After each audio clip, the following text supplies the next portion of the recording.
we keep you informed. Cop held on suspicion of theft. A constable attached to the St. Elizabeth Police Division is behind bars this morning on suspicion of theft after he was reportedly found in possession of $95,000 believed to be stolen from premises in Lacovia, St. Elizabeth on Thursday. He was taken into custody following an early morning operation in Lacovia, St. Elizabeth. It's reported that the constable was a part of a team which searched the house. After the search, the occupant of the house reported that money was missing.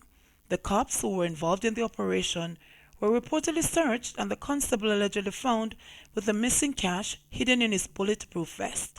He was taken into custody. A case filed is being prepared for submission to the Office of the Director of Public Prosecutions for a ruling.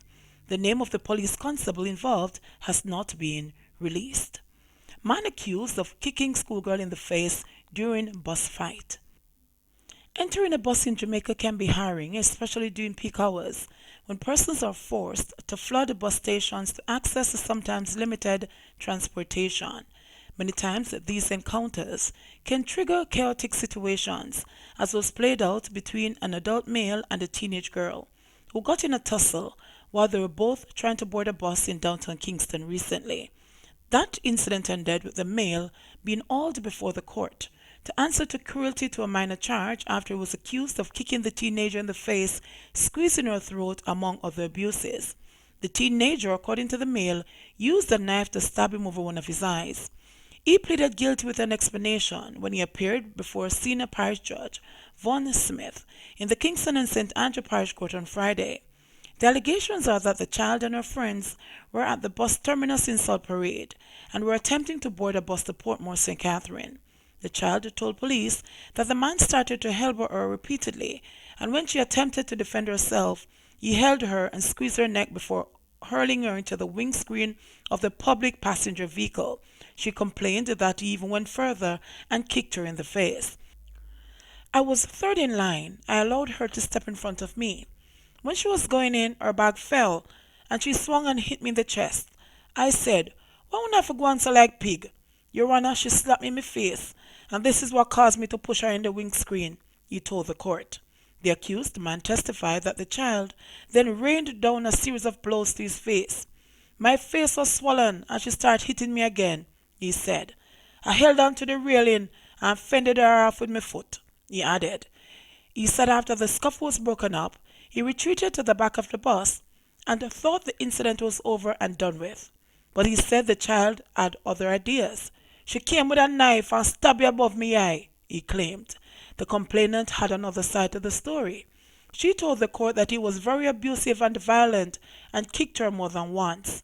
"I slapped him twice to defend myself, Your Honor," the child said. It was then revealed that the entire incident was captured on a closed-circuit television camera that is installed on all JUTC buses. The judge then decided that the footage had to be reviewed by the court to determine who was telling the truth, and ordered that the footage be brought to court when the matter will next be heard on July 25. The man had his bail extended until that time.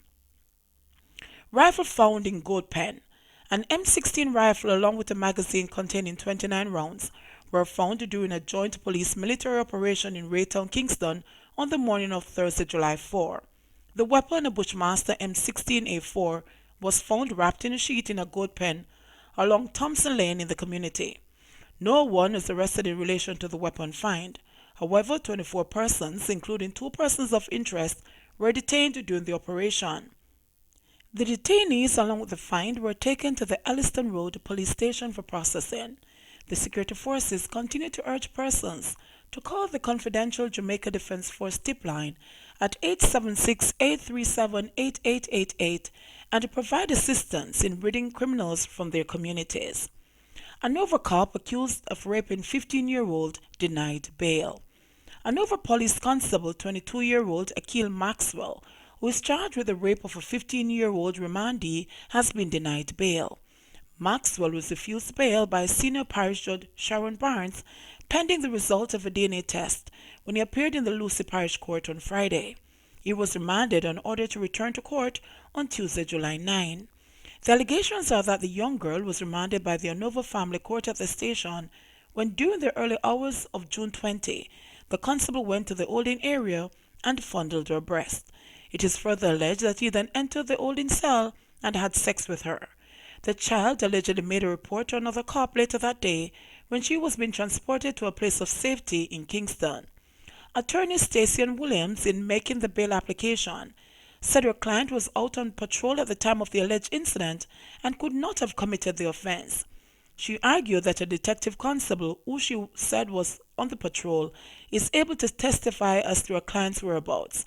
However, the bail application was turned down. MoCA charges business process outsourcing employee for identity theft. On Friday, 28 June 2019, detectives from the Major Organized Crime and Anti-Corruption Agency MoCA arrested and charged 21-year-old Javier Smith of Burnside Valley, St. Andrew for various breaches of the Law Reform Fraudulent Transaction Special Provisions Act.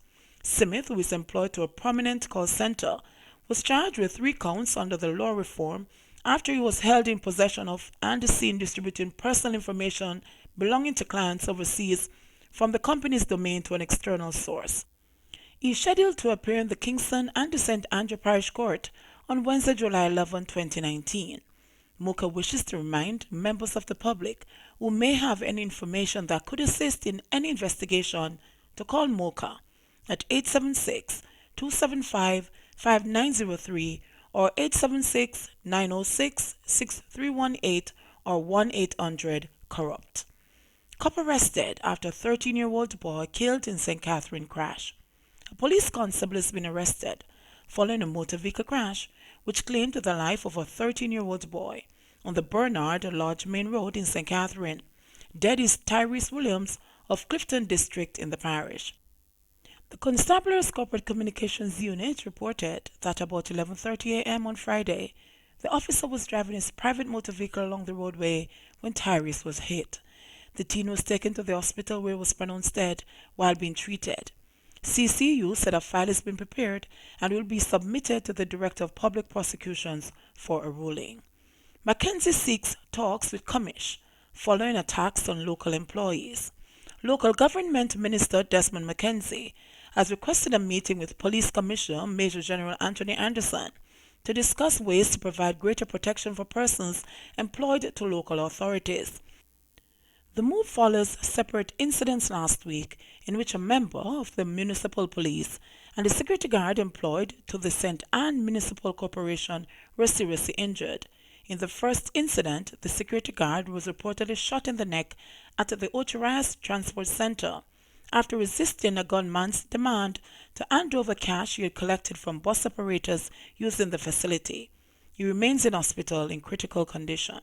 In the other incident, a member of the municipal police was left with severe facial injuries after an altercation with a bus driver at the bus park in Spanish Town. McKenzie condemned both attacks. "I am appalled at the violence that our municipal officers have been experiencing as they perform their duties. I am particularly concerned that these incidents are not isolated, but appear to be part of a pattern of assault against the public order and revenue collection functions of the municipal corporations," he said in a statement. "I have therefore written to the Commissioner of Police so that we can meet to discuss specific measures to protect the municipal staff right around the country." The local government minister appealed to employees at the municipal corporations and members of the municipal police in particular to maintain their spirits through these challenges. "I am fully aware of their concerns and will take all necessary steps to ensure that the ministry, as part of a wider effort of government, significantly reduces unruly conduct and criminal activity," he said. PNP Patriots not backing either Peter.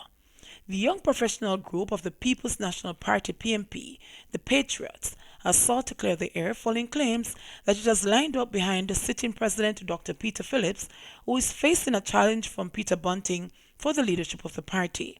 In a release on Tuesday, the Phillips camp claimed that current and former Patriots executives had endorsed him, but made it clear that this was not the position of the entire group. Providing further clarity on Friday, President of the Patriots, Amar Newell, noted that at its first National Congress as a PNP affiliate last Sunday, members of the Patriots engaged in a frank discussion on the upcoming election for president and vice president of the party. According to Newell, at the National Congress, which is the highest decision-making body of the Patriots, it was agreed that the organization would neither be endorsing any candidate nor instructing its more than 20 delegates on how to vote. We take note of a release from 6 current and former members of the organization, including 1 officer and 1 Patriots delegate. Some of our membership across the parishes have reached out expressing concern about the release given Congress's decision. We therefore deem it important to reaffirm that we, as an executive, continue to be guided by the instructions of Congress. Further, while we encourage members to engage, participate, and even actively join campaigns, this should not be done in contravention of the Patriots Constitution, which provides guidance on the appropriate use of the name and logo of the organization, said Newell. We wish to unequivocally state that this endorsement does not reflect the official position of the organization, as the Patriots will not be endorsing any candidate. However, we use this opportunity to encourage the supporters of either candidate to at all times maintain the high levels of dignity and decorum that both candidates have been known for over the years, added Newell. In its release, the Phillips team had pointed to former and current members of the Patriots, including its treasurer, regional chairpersons, and the parish chairmen who had endorsed him to continue as PNP president. The release pointed to Carl Kirkland, who is the current national treasurer for the Patriots, among those supporting Phillips. The group of Patriots, which includes members drawn from across the country, noted that they have decided to campaign actively in support of Dr. Phillips because they say when friends were few, he never quivered in his support and guidance of the organization, said the release. The Patriots could have 26 delegates on the voters list for the presidential race, as it is allowed 2 delegates for each parish in which it is active in. That is now 9, and 8 delegates were members of the party's National Executive Council. JBN, we keep you informed. Please remember to like, subscribe, share, leave us a comment, and click the notification bell to receive our daily news items.